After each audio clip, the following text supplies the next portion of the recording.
Sa isang maliwanag na umaga sa opisina ng distributor, gaya ng dati, ang sales supervisor ay nagbigay ng briefing sa kanyang mga salesman. Mga kasama, batay sa review kahapon, kailangan nating suriin muli. Lumalabas na maraming target ang hindi ninyo naabot. Sumasakit ang ulo ko. Parang kailangan ko ng aplikasyon para sa direktang pagsubaybay sa mga salesman ko. Buti na lang, may impormasyong kawili-wili. Sabi nila, ngayon na ang panahon para sa Sales 2.0, kilalanin muna natin ang Vcom Lite. Ginagawang real-time ng app na ito ang pagsubaybay sa performance ng salesman. Kaya ang pagsusuri, hindi na kailangan hintayin bukas, pwedeng habulin ngayon din.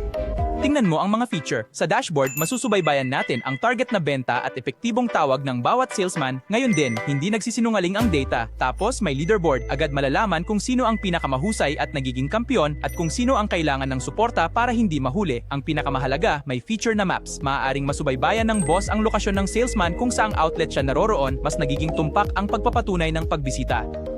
Dahil sa advanced at modernong pagsubaybay, pagsapit ng hapon, ang supervisor ay naging lubos na masaya. Ang pang-araw-araw na misyon at mga target ng koponan ay sa wakas ay nakamit ng buo. Umuwi ang mga salesman na ligtas ang kanilang target at ang boss ay tuwang-tuwa. Vcom Lite, ang matalinong solusyon para sa pagsubaybay sa sales team sa kasalukuyan.